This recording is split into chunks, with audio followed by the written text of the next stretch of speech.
ونعوذ بالله من شرور أنفسنا ومن سيئات أعمالنا. من يهده الله فلا مضل له ومن يضلل فلا هادي له، وأشهد أن لا إله إلا الله وحده لا شريك له، وأشهد أن محمدا عبده ورسوله. يا أيها الذين آمنوا اتقوا الله حق تقاته ولا تموتن إلا وأنتم مسلمون. يا أيها الناس اتقوا ربكم الذي خلقكم من نفس واحدة وخلق منها زوجها وبث منهما رجالا كثيرا ونساء. اتقوا الله الذي تساءلون به والأرحام، إن الله كان عليكم رقيبا. يا أيها الذين آمنوا اتقوا الله وقولوا قولا سديدا يصلح لكم أعمالكم ويغفر لكم ذنوبكم، ومن يطع الله ورسوله فقد فاز فوزا عظيما. أما بعد، فإن أصدق الحديث كتاب الله تعالى، وخير الهدي هدي محمد صلى الله عليه وعلى آله وصحبه وسلم، وشر الأمور محدثاتها، وكل محدثة بدعة، وكل بدعة ضلالة، وكل ضلالة في النار. أعاذني الله وإياكم من النار. tunaendelea na darasa yetu ya kitabu asbabu ziyadati al-iman wa nuqsanuhu lil-allama Abdul Razzaq ibn Abdul Muhsin al-Badri hafidhahu Allah ta'ala. Darasa iliyomalizika tulianza kipengele kinachosema athalithu, jambo la tatu, تأمل سيرة النبي الكريم صلى الله عليه وعلى آله وصحبه وسلم. kuzingatia sira na mwenendo wa bwana mtume al-Karim, alikuwa mkarimu alayhi salatu wassalam, na tukafika mpaka kuyasoma maneno ya al-Allama Ibn Qayyim rahimahullahu ta'ala, maneno ambayo bado hatukuwa ni wenye kuyamaliza, bali yalikuwa ni yenye kuendelea maneno hayo. Na akaendelea kusema katika pahala ambapo tulipokuwa tumefika, wa hajatihi ila rusuli fawqaha bikathirin. Na leo biidhnillah tabaraka wa taala tunaondokea wama dhannuka, ni ipi dhana yako, biman, kwa yule ambaye idha ghaba anka hadiyuhu, pale ambapo patakapokuwa mbali na wewe, idha ghaba anka, patakapokuwa mbali na wewe, hadiyuhu, ule mwenendo wake mtume sallallahu alayhi wa ala alihi wa sahbihi wasallam, wama jaa bihi tarfat ain, na yale ambayo alikuja nayo bwana mtume alayhi salatu wassalam, ukawa mbali nayo tarfat ain, kwa mpepeso wa jicho, manake ni muda mdogo sana. Ukawa unaishi bila maisha hayo kuyakisi katika mwenendo wa mtume alayhi salatu wassalam. Fasada qalbuka, basi moyo wako unakuwa unafisidika. Fasada qalbuka, moyo wako huwa unafisidika. Wasara kalhut, na unakuwa ni kama samaki. Idha farqa alma, pale ambapo anapotengana na maji. Anapotengana na maji, samaki anakuwa anapapatika au anasafoketi, yani kwa maana anapapatika, yani yule samaki anakuwa anapapatika kwa sababu tayari amekosa kile kitu ambacho kinachomfanya survive, aishi katika hali ambayo ilikuwa nzuri. Samaki ukitaka kumuua, basi mtoe katika maji, basi samaki utamwona anapapatika, kwa sababu tayari hali ya hewa iliyokuwa huku ni tofauti na ile ambayo yeye alikuwa ameumbiwa. Wa udhi'a fil miqlat, na samaki huyo akawekwa katika kikaangio. Fahalul abdi, basi hali ya mja, indama mufarakati qalbihi, pale ambapo moyo wake unapokuwa umefarikiana, manake pale ambapo utakapokuwa umepatikana kutengana kwa moyo wake, lima jaa bihi rusul, na kwa yale ambayo alikuja nayo mtume sallallahu alayhi wa ala alihi wa sahbihi wasallam. Kahadhihi alhal, hali yake inakuwa ni kama hii, yani samaki anapokuwa amepapatika hali yake inakuwa ni kama hii, bal a'zam, bali inakuwa ni kubwa mno hali yake. Lakini anasema la yahussu bihadha illa qalbun hayy, lakini anasema hayahisi haya isipokuwa moyo wa mtu ambaye alikuwa uko hai, yani kwamba huyu mtu moyo wake kwamba unakufa, moyo wake kwamba upo katika hali ambayo ulikuwa mbaya, hayahisi haya, hayajui haya isipokuwa yule mtu ambaye moyo wake ule uko hai. Kwa sababu pale unapokuwa unataka kukosa uhai yule moyo, basi moja kwa moja anazinduka na anarudi katika kuhuisha ule moyo wake na kufanya kwamba moyo wake uwe madhubuti. Lakini mtu ambaye moyo wake ushakufa, yeye anachukulia kwamba ni hali za kawaida, ni hali ambazo zilokuwa watu wote wanaishi nazo, kumbe tayari ule moyo ushaondoka katika njia ambayo ilikuwa sawa na umeelekea katika pahala ambapo palipokuwa sipo pasawa. Sasa ni jambo ambalo Muislamu yampasa kwamba azindukane katika hilo. Anasema wama lijurhin bimayitin ilam, wama lijurhin limayiti ilam, na kwa yale majaraha kwa maiti ilam, kumletea maumivu. Kwa maana wama na yale ambayo lijurhin kwa ajili ya majaraha, bimayitin kwa maiti ilam ni yenye kumletea maumivu. Lakini maana yake ni hii ambayo wanaisoma ahlul ilm, wanasema wa maana hadha shatri min albayt, na maana ya hii nusu ya beti, kwa sababu hapo wameleta beti nusu. Ai maana yake anna alladhi yaqbalu dhilla, anna alladhi yaqbalu dhilla au dhulla wal muhana, kwamba yule ambaye anokubali udhalilifu na udhalilifu vile, kwa sababu al muhana wa dhulli na maana moja. Yasbahani mra'an mu'tadan indahu, yani mambo hayo yanapambazuka, kwa maana udhalilifu na unyonge, vitu vile hivyo vinapambazuka kwa ni jambo ambalo kwa limezoeleka indahu kwake yeye, ma baqiya min umrihi, kwa muda ambao utakokuwa umebakia katika umri wake. Thumma shabbaha adh-dhalil al-qabil lilhawani bilmayit, kisha akashabihisha ule udhalilifu ambao wenye kuja lilhawan, kwa ule unyonge, kama ni mayit fi tatimmati albayti, faqala wama lijurhin bimayiti ilam.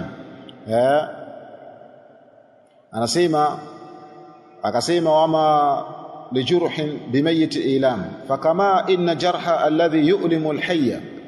Mfahamu? Sikilizeni hiyo maana. Anasema kama vile ambavyo ilivyokuwa lile jaraha ambalo humtia maumivu mtu ambaye alikuwa yuko hai, la yu'limu almayyit, basi halimtii jaraha hilo maumivu yule mtu ambaye alikuwa amekushafa nini, amekusha kufa. Maana yake ndio hapo aliposema wama lijurhin bimayiti ilam. Huku mwanzo beti, katika mwanzo wa beti iko wa man yahunu yashulu alhawanu alayhi. Kwa nyinyi hakuna mwanzo wa beti, sio? Au ipo? Hamna. Wa man yahunu yashulu alahwanu alayhi, ndio hiyo maana ambayo sema yule ambaye alokuwa amekubali udhalilifu na amekubali unyonge, basi vitu hivyo vinapambazuka kwake yeye kuwa ni jambo lilokuwa limezoeleka. Umefahamu? Yani ni kuwa ni jambo ambalo kwa limezoeleka, ni la kawaida kwake yeye.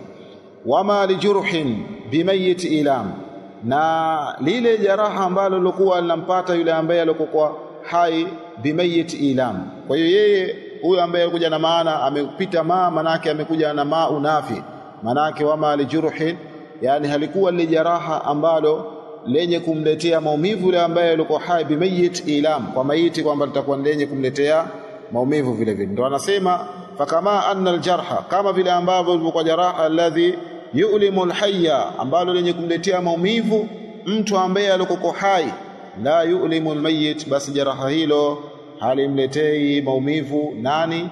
Yule ambaye alikuwa amekufa. Kadhalika alhawan, vile vile udhalilifu na unyonge, alladhi yu'limu al'izzi fa innahu la yu'limu adh-dhalil, kwamba ule unyonge ambao wenye kumletea maumivu mtu ambaye alikuwa mtukufu, mtu ambaye alikuwa anaheshimika, mtu ambaye alikuwa mkubwa, basi fa innahu la yu'limu dhalil, yani unyonge huo au dhalifu huo haumletei maumivu mtu ambaye alikuwa mnyonge. Sababu mnyonge yeye kwamba labda kapakaziwa kanini, maumivu labda atakayokuwa ameyahisi mnyonge, yani itakuwa sawa sawa na zero, tofauti na maumivu ambayo atakayopata yule ambaye alikuwa nani, alikuwa rais au alikuwa mheshimiwa, alikuwa na hadhi na cheo.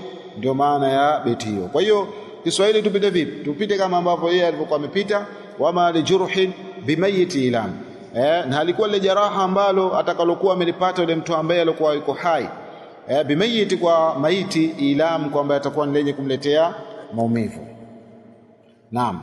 Kisha akasema idha kanat saadatul abdi fi daraini, basi itakapokuwa saada ya mja fi daraini, katika nyumba mbili, muallakatan bihadi nabii, kwamba imefungamanishwa na mwenendo wa mtume sallallahu alaihi wasallam, fayajibu ala kulli man nasaha nafsahu, basi ni wajibu juu ya kila yule ambaye mwenye kuinasihi nafsi yake, wa ahabba najataha, na akapenda kuokoka, kuiokoa manake nafsi yake, wa saadataha, na vile vile kupata utukufu wake, an yaarifa min hadihi wa siratihi, kutambua hadihi ule mwenendo wake, wa siratihi, na ile sira yake.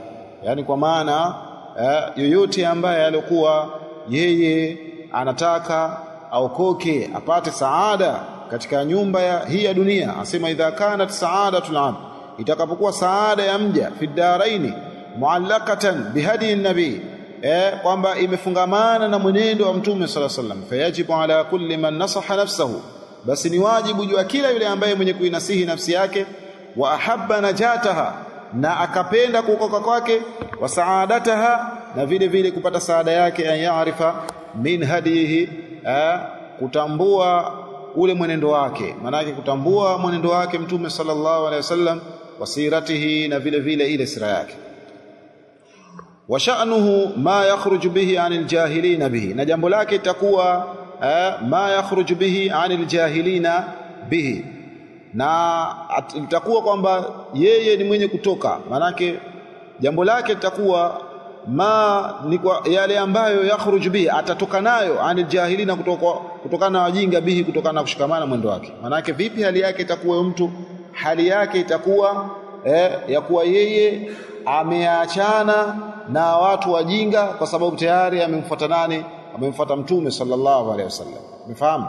Wayadkhulu bihi, na ataingia kwa sababu ya hiyo ya kumfuata mtume sallallahu alaihi wasallam, fi idadi atba'ihi, katika idadi ya wale wafuasi wake, wa shi'atihi, na lile kundi lake, wa hizbihi, na hizbi yake. Shia na hizbi zote zina maana moja, maana yake kundi lake. Wanasu fi hadha na watu katika jambo hili, baina mustaqilli wa mustakthir, baina ya kuwa ni wachache na kuwa wengi, maana yake baina wale ambao walikuwa wachache na walikuwa wengi. Wa mahrum wal fadl biyadillahi, wa mahrumu, na mwenye kunyimwa, wal fadl biyadillahi, maana yake watakuwa baina hapo, maana yake baina ya uchache na wingi. Maana yake mtu kumfuata kwake mtume sallallahu alaihi wasallam kutakuwa ni kudogo au kutakuwa wingi, au na kunyimwa moja kwa moja kusipatikane kabisa. Sijimefahamu? Wanasema wanasu, na watu fi hadha, katika jambo hili watakuwa katika sehemu tatu. Manake baina mustaqil, baina ya mtu ambaye alikuwa mchache. Alikuwa vipi mchache? Manake ni mchache katika jambo la kumfuata bwana mtume sallallahu alaihi wasallam, manake kufuata kwake hakuna nguvu kubwa sana. Wa mustakthir, na yuko mwingine mwenye kufanya wingi wa kumfuata mtume sallallahu alaihi wasallam. Wa mahrum, na yuko mwingine alikuwa amenyimwa kabisa kumfuata nani? Mtume sallallahu alaihi wasallam. Yani hiyo ndo hali ambayo itakokuwa ipo. Wal fadlu biyadillahi, na fadla ipo mikononi mwa Allah subhanahu wa ta'ala, yuutihi man yasha, anampa amtakaye. Wallahu dhul fadli alazim, na Allah ndio mwingi wa fadla tena zilizokuwa kubwa. Yaangalie hayo katika Zadul Maad, katika juzuu ya kwanza kurasa wa 69 mpaka 70. Na Zadul Maad ni kitabu cha al-Imam Ibn Qayyim, na mara nyingi tunapopita vitabu huwa tunahimizana kwamba vitabu mwanafunzi ajitahidi awe navyo, anunue yake katika sehemu yake, katika maktaba yake. Na maktaba zinakuwa zinatofautiana, maana baadhi ya watu mtu maktaba yake yeye mwenyewe anaona kwamba kwa vitabu ambavyo ushokuwa navyo ndio maktaba, kwa vitabu ambavyo ushokuwa navyo ndio nini maktaba. Yani maktaba, tunapozungumzia maktaba maana yake, tunapozungumzia maktaba maana yake kwa uchache maktaba yako maana yake iwe kama huu msikiti, ijae vitabu, ndio kwa uchache maktaba yako. Sio maktaba ambayo kwamba tunazungumzia kwamba ni kijimeza chako umekiweka kisha kwa umepanga vitabu vyako. Sisi tumefahamu. Anayo maktaba yangu nyumbani. Sasa ikiangaliwa maktaba yako, pembeni hapo umepanga fiqh sunna, umepanga riyadhus salihin, umepanga ahkamu janaizi, bulughu marami hapo, labda na kitabu kingine, labda na msaafu, anayo maktaba nyumbani. Maktaba yake mtu ndio hiyo. Sisi tumefahamu. Lakini hiyo sio maktaba. Yani hiyo ni meza ambayo umeweka baadhi ya vitabu tu, haisabiki kwamba ni maktaba. Yani maktaba maana yake wewe kila siku uwe na kawaida ya kununua vitabu, kuweka vitabu, na mpaka kwamba ile maktaba inakuwa kamili. Na vitabu havinunuliwi kwa siku moja tu, labda uwe na uwezo mkubwa sana. Lakini ukimwona mtu yote alikuwa na maktaba, maana yake leo kanunua vitabu hivi, kesho kanunua vitabu vile, kesho kutwa kanunua vitabu vile. Na safari ya elimu kwa sababu ni kubwa, safari ya elimu ni kubwa. Wewe utakuja kuwa dai, utakuja kuwa ni shekhe, utakuja kuwa muhadithi, utakuja kuwa unafanya bahthi, unaandika. Sasa kuandika kwako lazima uwe na reference. Wengi wa watu wanategemea mitandao. Sisi tumefahamu. Wengi wa watu wanategemea nini? Mitandao. Na katika nini ya kuandika ni jambo ambalo kwa sila sawa. Umefahamu? Yaani kwa kwamba wewe unategemea mitandao. Bali jitahidi sana uwe unafungua vitabu. Kwa sababu baadhi ya wakati unawezekana ukakutana na fatawa katika mtandao, inawezekana ukakutana na kauli katika mtandao, kauli hiyo ikawa iko kinyume na yule ambaye alikuwa amegemezwa nayo, ambaye ni msemaji. Umefahamu? Unaweza kaambiwa kala Sheikh Ibn Uthaymeen, amesema Sheikh Ibn Uthaymeen, lakini ukirudi kwa Sheikh Ibn Uthaymeen mwenyewe katika yale ambayo unasibishwa nayo utakuta kwa kinyume kabisa na vile ambavyo alivyosema Sheikh Ibn Uthaymeen.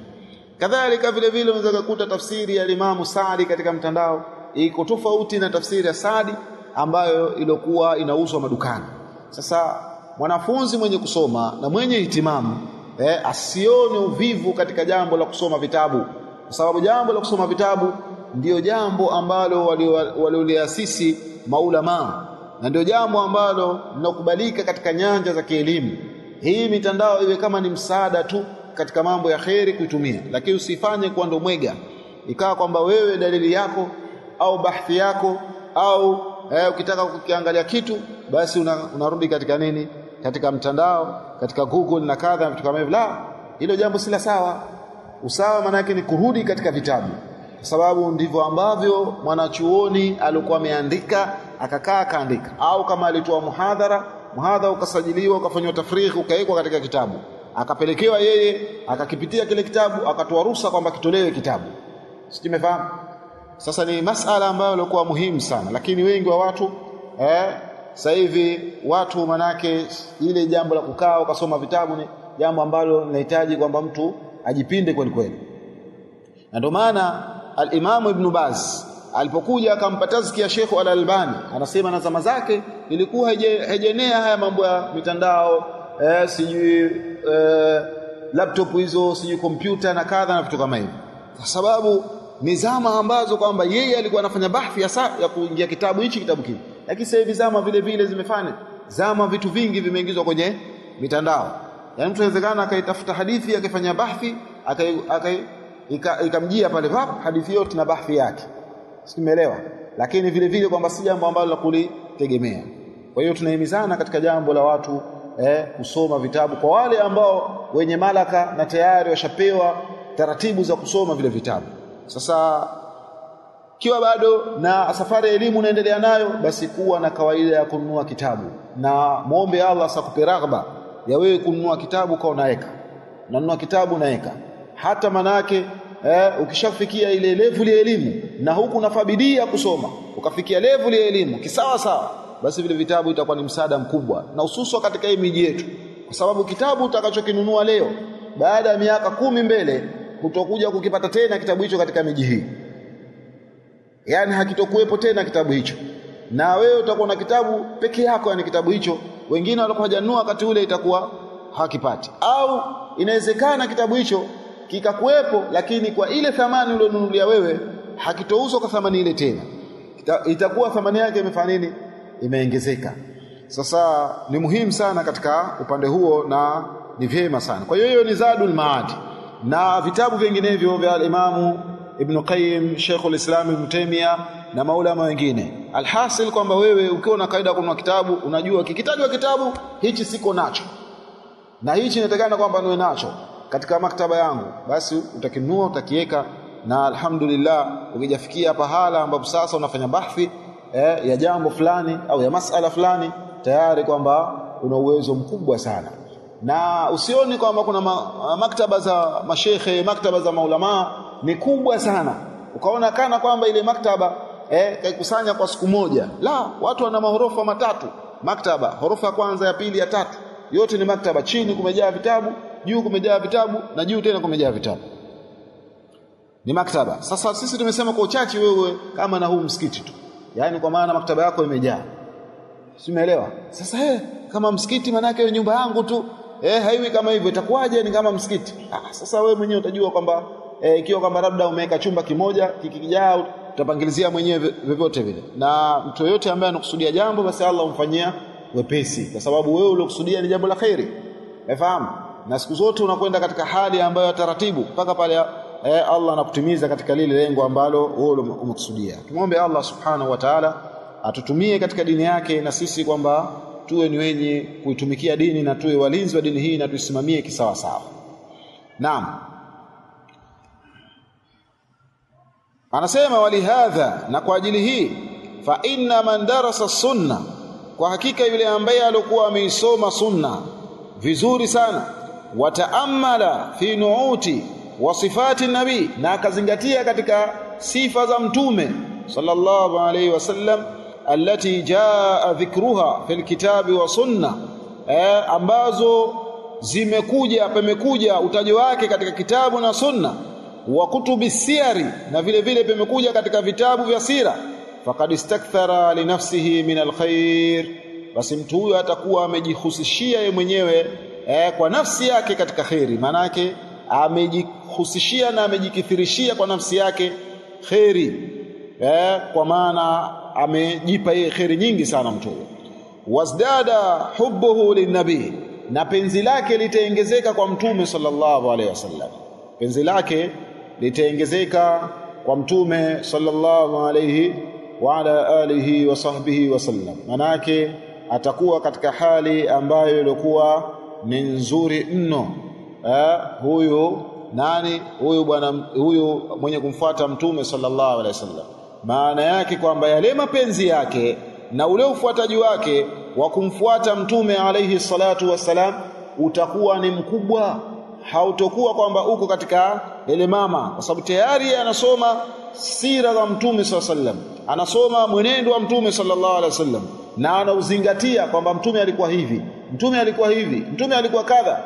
Basi ule mwenendo wake akesha akautia katika maisha yake, huyu mtu atakuwa katika pahala ambapo palipokuwa pazuri. Wa awrathatuhu hadhihi almahabba almutaba'ata lahu fil qawli wal amal, na yatamrithisha haya mapenzi haya, kwa maana yatamrithisha, yatampa nguvu ya kumfuata mtume sallallahu alaihi wasallam fil qawli wal amal, katika kauli na vitendo. Yatatoa urithi na yatatoa thamari, matunda. Kadhalika yatampa nguvu katika kumfuata mtume sallallahu alaihi wasallam katika kauli yake, kadhalika vile vile katika matendo. Wa aslul usuli alilm, na asili ya misingi yote, yani alilm ni elimu.